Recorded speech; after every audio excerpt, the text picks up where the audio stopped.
Assalamualaikum warahmatullahi wabarakatuh. Selamat siang sahabat spesial semuanya. Selamat datang di Cicendo Edutainment SLB Negeri Cicendo Bandung. Pada episode kedua ini kita akan berbincang-bincang seru dengan pakarnya yang ada di sebelah saya. Tentang apa?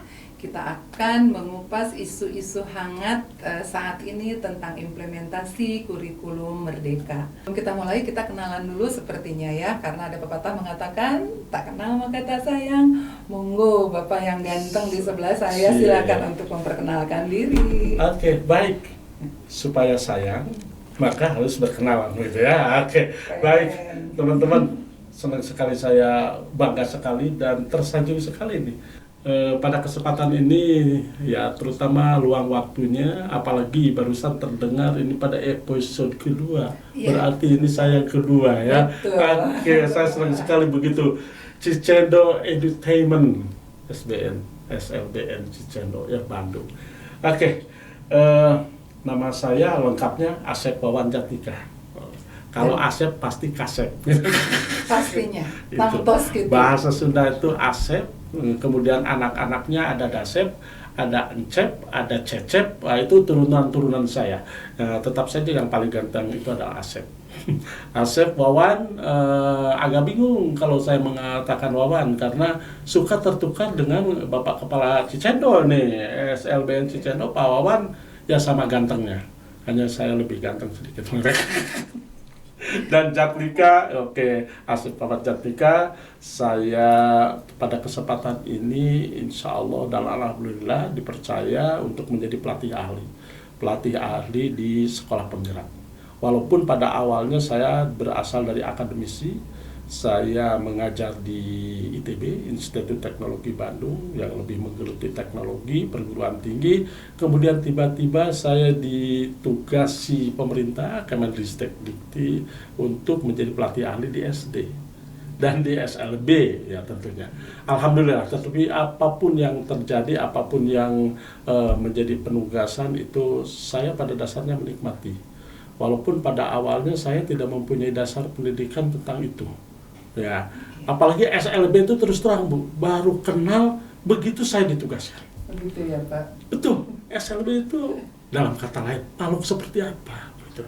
Yang seperti satu, saya, kalau dari dulu SLB-nya seperti Bu ini udah berkenalan lebih jauh begitu ya.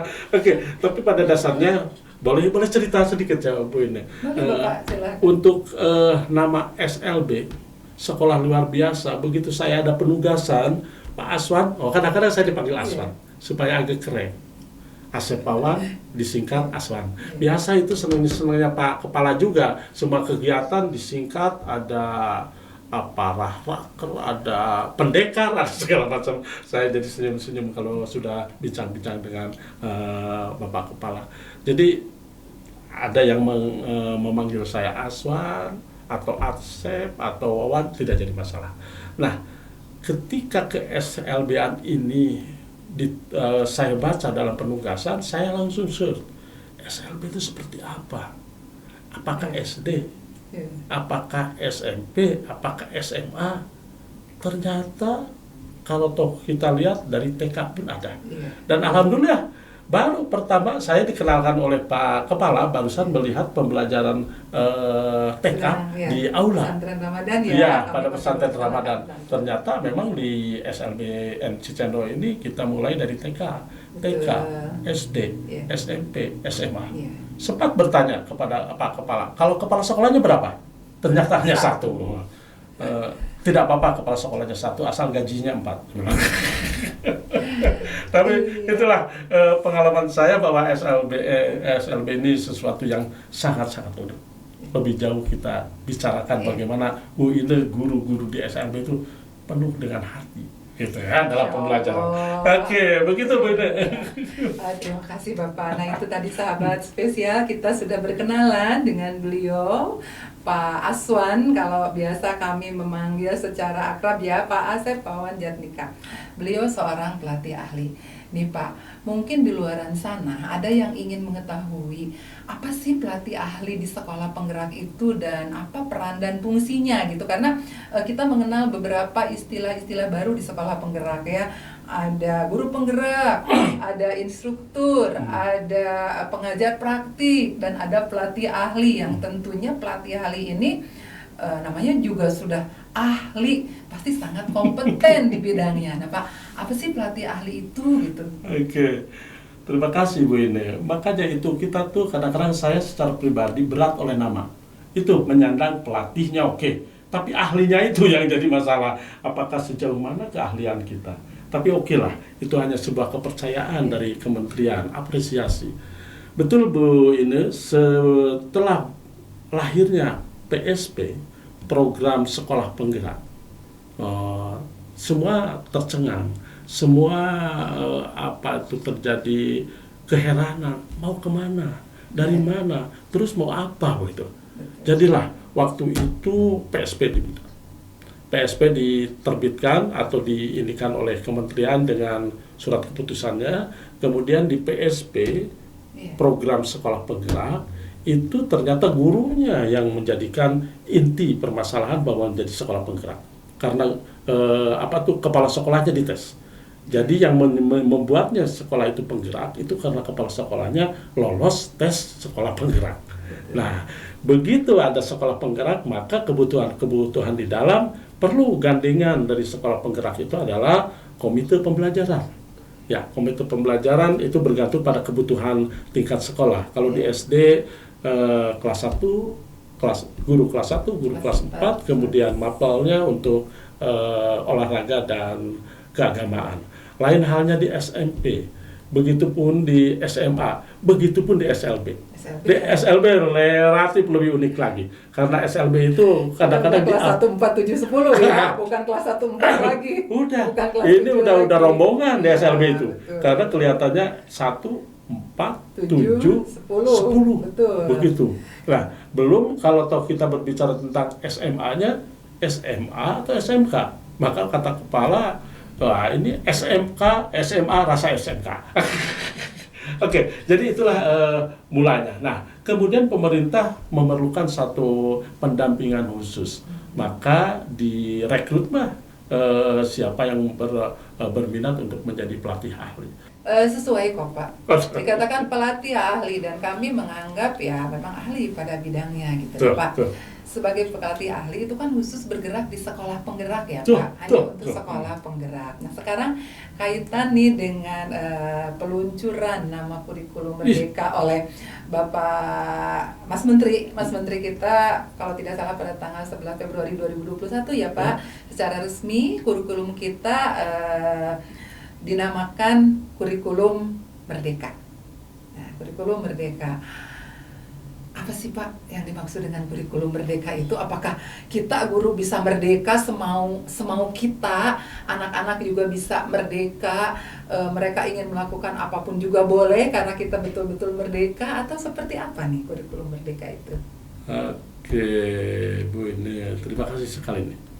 Memang kurikulum merdeka ini sedang digadang-gadang sekarang sebagai produk terbaru dari kementerian, dari Mas Menteri, yang sebenarnya kalau kita lihat begitu sekolah penggerak hadir, itu kita mulai dengan kurikulum sekolah penggerak. Ya, sekolah masih kelihatan uji coba. Itu sebagaikan makanan ditaruh ke kolam, biarkan saja, kemudian dimakan tidak. Sementara itu ada dimakan, ada tidak, ada berarti ini kurang gurih kata pemerintah. Maka kirimkan dengan kurikulum paradigma baru. Betul. Biarkan, ini paradigma baru, ada prototipe. Akhirnya ada. Jadi perjalanan itu kirimkan lagi ke kolam. Wah, ini ada yang memakannya lebih banyak. Wah, paradigma prototipe lah begitu ya. Dan itu dimakan lebih banyak juga. Sehingga sekolah-sekolah merasa prototipe ini. Tetapi sebuah kurikulum dengan nama prototipe kan tidak kurang memberikan kepercayaan, tidak memberikan asumsi yang punya nama. Oleh sebab itu tanpa sebuah perubahan yang sangat berarti, maka kurikulum prototipe diganti dengan kurikulum merdeka. pertanyaan selanjutnya, mengapa harus kurikulum merdeka begitu ya? Betul, betul. Dan itu karena kita harus tahu juga, Betul. tidak menerima begitu saja. Mengapa sih mesti kurikulum merdeka? Apakah kurikulum yang lalu sudah tidak lagi relevan gitu, atau mungkin ada hal lain? Nah, sekaligus nih pasti seorang pelatih ahli bisa menjawab dengan keren lah. Mengapa sih kita memerlukan kurikulum merdeka gitu, Pak? Mengapa kita memerlukan kurikulum merdeka? Oke, jadi kurikulum sendiri artinya itu perangkat, aturan, sesuatu, boleh metode, boleh aspek apapun yang akan membawa suatu perencanaan ke arah yang lebih baik. Dan kita tahu bahwa mungkin di kurikulum itu ada yang dinamakan dengan analisis lingkungan, analisis diagnostik. Dua hal dulu sebenarnya. Pemerintah sebelum melakukan kurikulum, merubah kurikulum atau menggantikan kurikulum yang satu dengan yang lain, tentunya pertama beranalisis pada lingkungan. Siswa kita itu pada zaman apa? Siswa kita itu memerlukan seperti apa? Siswa kita itu karakternya seperti apa? Maka salah satu pendapat dari ahli psikologi ya, bahwa anak kita itu sudah generasi alfa, sudah tidak terakhir kemandiri generasi Z, agaknya sudah mulai tertutup dengan generasi alfa yang lahir tahun sekitar 2010 lah itu. Jadi terutama kelas SD kita itu sudah bergenerasi alfa. Sedangkan anak alfa itu anak-anak yang sangat bergadgetria, sangat ber-IT, berdigitalisasi. Kalaulah kita masih berkurikulum yang patokannya sangat kaku, dalam tanda petik mungkin di zamannya kurikulum 13 sangat dengan KIKD, guru tidak akan beralih kemana dan guru tidak akan menyampaikan materi keluar dari KIKD gitu. Nah, begitu terkungkung. Nah, kemudian dievaluasi, kungkungan itu tidak membuat seseorang lebih bagus. Mungkin ini jadi kembali lagi ingat kepada Ki Hajar Dewantara yang mengatakan segala sesuatunya itu di siswa. Makanya dengan kurikulum merdeka pada begitu ya, berilah kebebasan sebebas-bebasnya untuk siswa sehingga mempunyai karakter. Karakternya betul-betul sesuai dengan bakat, minat dan kemampuannya. Tidak dipaksakan pada KI, tidak dipaksakan pada KD, tetapi dipaksakan pada pembentukan karakter.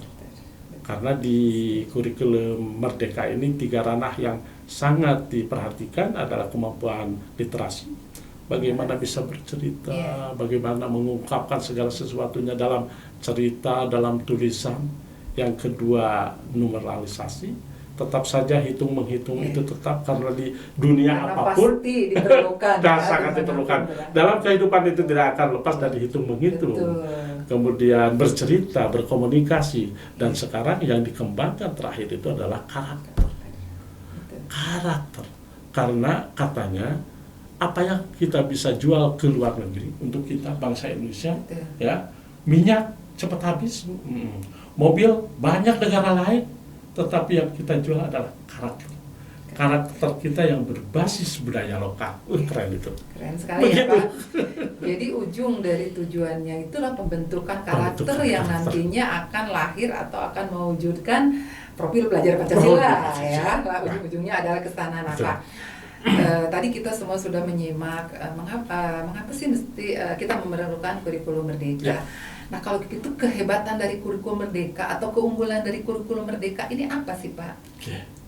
Baik, ini bisa dilihat dari 2 segi, segi administratif dan segi implementasi. Segi administratif, dulu guru itu harus membuat perencanaan yang saklek. Penjadwalan, materi, dan segala macam begitu saklek, sehingga kurikulum itu seolah-olah menjadi buku dewa, buku putih, buku yang tidak bisa dilanggar. Nah, sekarang lebih merdeka ya? Sekarang lebih merdeka. Lebih merdeka. Merdeka dalam peran pertama, pengaturan jadwal. Pengaturan materi, kegiatan, dan segala macam merdeka. Itu secara administratif. Secara implementatif juga sama.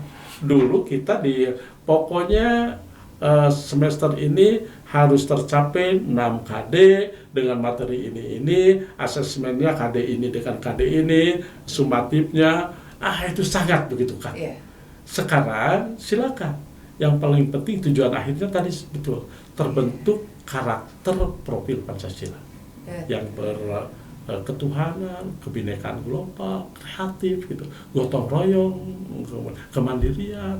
Nah, itu menjadikan sesuatu tujuan dari sebuah pembelajaran.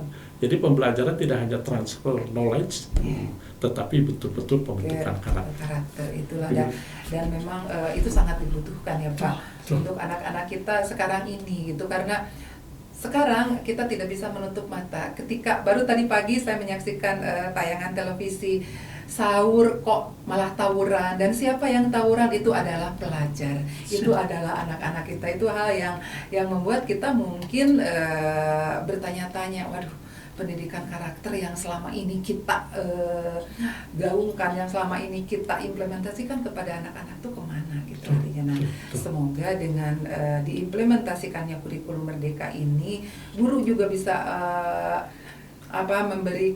bisa memiliki banyak waktu, juga anak-anak bisa memiliki banyak waktu untuk memahami konsep dan tentunya kompetensi ya, diharapkan seperti itu supaya tidak terlalu berat gitu bebannya. Konon katanya kurikulum terdahulu kan dinilai, mungkin ya, mohon maaf kalau saya salah, itu terlalu berat dengan kompetensi yang harus dicapai seperti ini. Nah, sekarang kita mengawali membelajarkan sesuatu kepada anak-anak kita, kepada peserta itu berdasarkan dari hasil asesmen diagnostik. Maka semoga dengan adanya capaian pembelajaran yang per fase itu Pak, ini akan lebih membuat anak-anak kita betul-betul bisa menjadi pelajar yang berkarakter seperti itu.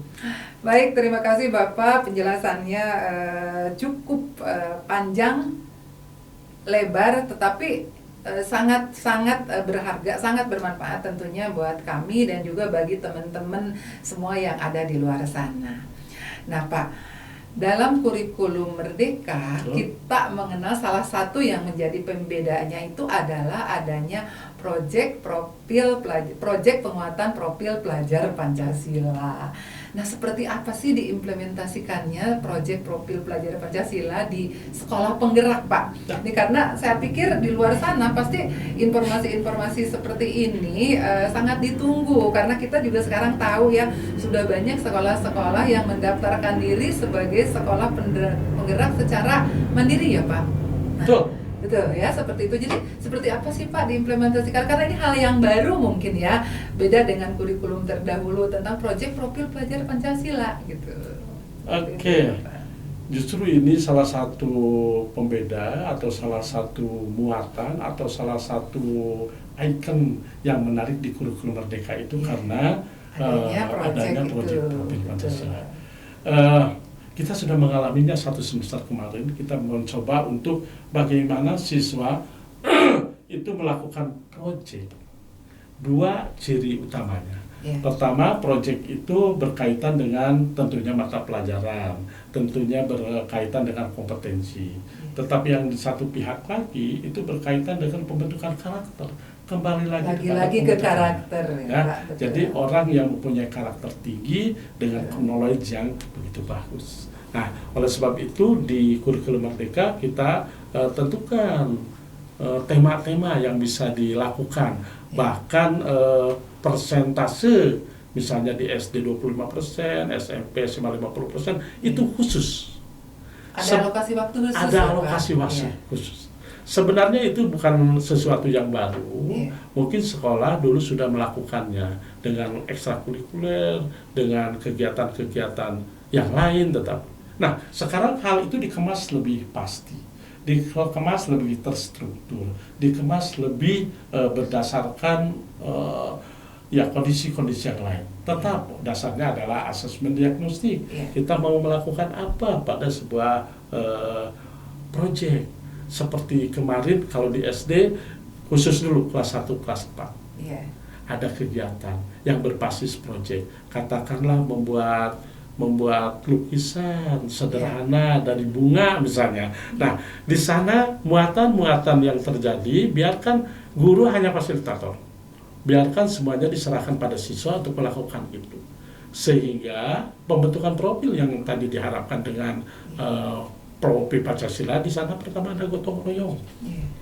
Kedua, saling menghormati tentunya keagamaannya, tapi yang paling penting juga kreatif. Jadi dari bunga, bagaimana cara menempelkannya sehingga siapa yang menggunting, siapa yang mengelem, terjadilah kerjasama seperti itu. Nah, jadi profil Pancasila itu lebih membentuk karakter mereka untuk bersama-sama dengan kebebasan yang ada rambu-rambunya. Sebenarnya bebas mereka melakukan apapun yang bisa dilakukan, tapi rambu-rambunya seperti ini. Begitu ya. Nah, jadi kegiatan proyek profil Pancasila yang sekarang digadang-gadangkan dan itu merupakan salah satu muatan kurikulum merdeka yang sangat diminati. Anak-anak menagih pada orang tuanya, Bu, silakan adek suruh apa, cuci piring, tiba-tiba sudah ngepel segala macam, hanya untuk mengejar kebaikan, sehingga tempel. Kemudian di suatu pertemuan dengan orang tua, bagaimana Bu, senang terjadi perubahan yang signifikan.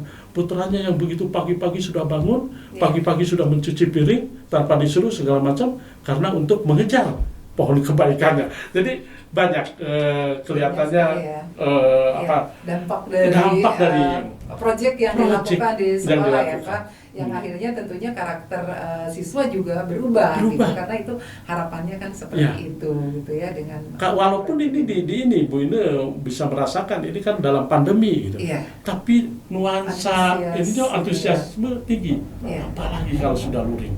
Kelihatannya sekolah penggerak ini akan semakin bergerak gitu. Dan harus bergerak.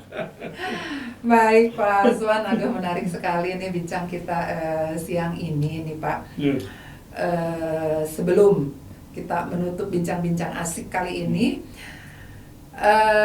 Bapak mendampingi beberapa sekolah, baik itu sekolah reguler maupun SLB, kaitannya dengan tugas Bapak sebagai pelatih ahli.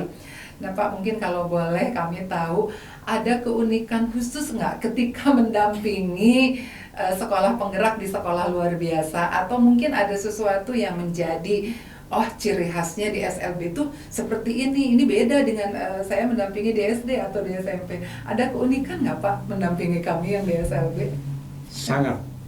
Satu kata dulu ya, sangat seperti apa? Kita mulai dari, saya bimbingan 6 sekolah. 4 SD, 2 SLB.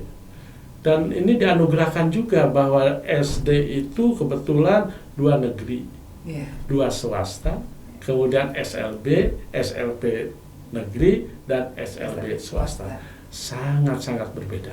Pertama dari SD negeri yang lebih pada normalisasi, normatif saja begitu, karena itu sangat dikukung oleh aturan yang oleh dinas kota, itu harus manut.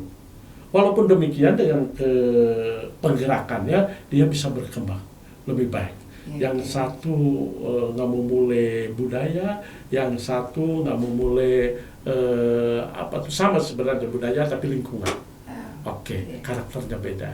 Meningkat ke SD swasta lebih bergerak, bergairah, karena swasta persaingannya bukan persaingan. Intinya bagaimana meraih siswa dan kepercayaan orang tua. Sekolah merdeka atau sekolah bergerak atau kurikulum merdeka sangat menjanjikan pada peningkatan kualitas. Sehingga orang tua yang tadinya bertanya apa sih sekolah bergerak segala macam, kita tidak lebih banyak mensosialisasikan, tetapi nikmati dulu 1 semester. Ternyata orang tua sudah.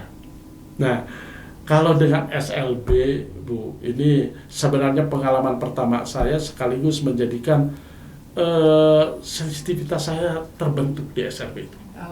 Betul, ya. Datang ke sini bagaimana kita memberikan sesuatu yang terbaik untuk anak tunarungu.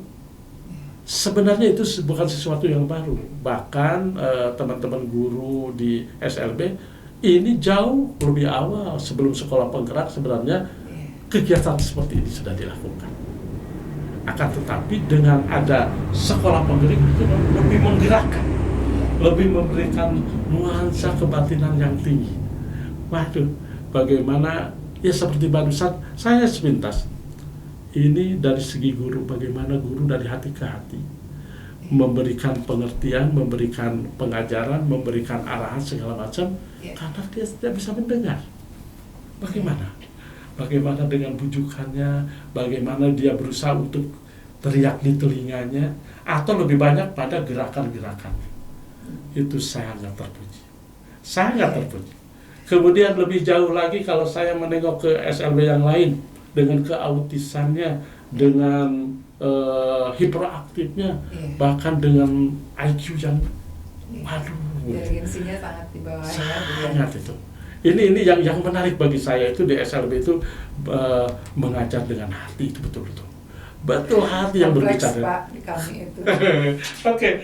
Ada anekdot begini, kalau Anda ngajar berapa di SD reguler atau di sekolah reguler ngajar ya 30 siswa, 40 siswa. Ibu berapa? Saya hanya 5, hanya 3. Tapi 5 di kami, dengan yang sehingga 40 di luar sana gitu ya. Boleh lah. Bagaimana kita coba tuker. Saya lebih baik ngajar yang 40 katanya daripada yang 3. Kenapa? Karena karakteristik. Tapi kembali lagi pada pembentukan karakter di kurikulum Merdeka, sebenarnya yang paling tepat implementasinya itu adalah di SLB. Kalau toh saya bertanya saja pada Bu Ine, Bu Ine ngajar berapa orang? Saya siswa di kelas 10A itu ada 6 orang. 6 orang? Satu semester. Hafal tidak Bu Ine? Hafal apa dengan karakter anak-anak? Harus. Makanya. Harus, karena kita bukan hanya mengenal nama, siapa orang tuanya, di mana mereka tinggal, tetapi kita harus tahu kompetensi, karakteristik, dan apa sih yang dibutuhkan oleh mereka gitu. Itu yang saya dapatkan di SLB. Bagaimana seorang guru itu tidak hanya berbicara tentang kognitif, tapi berbicara dengan hati. Bahkan siswanya 6, 7 hafal sampai gerakan, sampai apapun kekurangannya, kebiasaan, dan guru di SLB itu seperti itu, Pak. Ada guru di satu SLB lagi, dia guru autis. Dia harus memperhatikan karena sepanjang hari dia tidak tidur. Begadang terus. Kalaupun ke sekolah dia tidak pernah diam, lari ke sana, loncat ke sana dan segala macam. Pernah saya juga terkesima begitu saya sarankan kepada pihak sekolah yang dinamis, kelas yang dinamis, kelas yang bagus itu penuh dengan tulisan, literasi, dan numerasi. Tidak berlaku untuk anak autis. Itu ternyata tidak berlaku. Saya katakan, kenapa ini kelas kosong? Pak, kalau ada gambar apa diambil itu. Karena kembali lagi ke prinsip pembelajaran dari masing-masing jenis kekhususan itu kan memang berbeda. Seperti kami dengan yang mayoritas anak-anak tunarungu, tentunya kan media-media yang sifatnya visual itu yang memang sangat dibutuhkan oleh anak-anak kami. Nah, beda dengan tadi anak-anak kami dengan yang hambatan autis misalnya. Dalam ruang kelas yang kita membayangkannya luas yang rame, luas yang penuh dengan inspirasi, gambar-gambar, itu malah mungkin akan mengganggu kalau buat anak-anak kami yang hambatan dengan autis seperti itu gitu Pak Asep. Ada yang di awal menarik sekali dan sampai sekarang pun saya masih belum habis pikir bagaimana teman-teman di SLB mengajarkannya, dan terus terang bagaimana teman-teman siswanya menikmati. Mereka tunarungu, tetapi begitu indah menyanyi, begitu indah dengan angklungnya. Jadi transfer seperti apa kalau tidak mempunyai metode dan hati begitu ya? Utamanya ini Pak, mendidik dengan hati. Awalnya dari situ dulu. Oke Pak Asep, terima kasih. Satu aja nih yang terakhir dari saya tentang harapan ke depan. Harapan dari Bapak sebagai seorang pelatih ahli, apa sih yang diharapkan dari sekolah bergerak, khususnya dari kami nih di SLB Negeri Cicendo Bandung, Bapak? Sebenarnya harapan saya sudah ada di bak kepala. Saya kalau untuk SLB Cicendo, ini merupakan satu harapan sudah ada Pak. Kemudian yang lain kesedihan sudah ada Pak. Dalam arti begini Bu ini, harapan saya sebagai pelatih ahli itu ingin menggerakkan, lebih bergerak lagi dari kreativitas yang disanang oleh siswa, oleh guru, oleh sekolah. Sehingga itu mempunyai ciri khas dan ujung-ujungnya adalah menggairahkan siswa. Menggairahkan siswa. Siswa dan guru senang. Bangga begitu. Apalagi modal SD, SLBM Cicendo dapat penghargaan ini, mempunyai ini dan segala macam. Hari ini saja sudah satu media kita, ini media pembelajaran, sangat media pembelajaran. Orang berpikir tentang PowerPoint, video dan segala macam, ini teman-teman di sini itu udah kemana gitu. Itu sudah biasa, kita buat media yang lain. Terima kasih. Sama-sama Bapak. Halo, mantap sekali.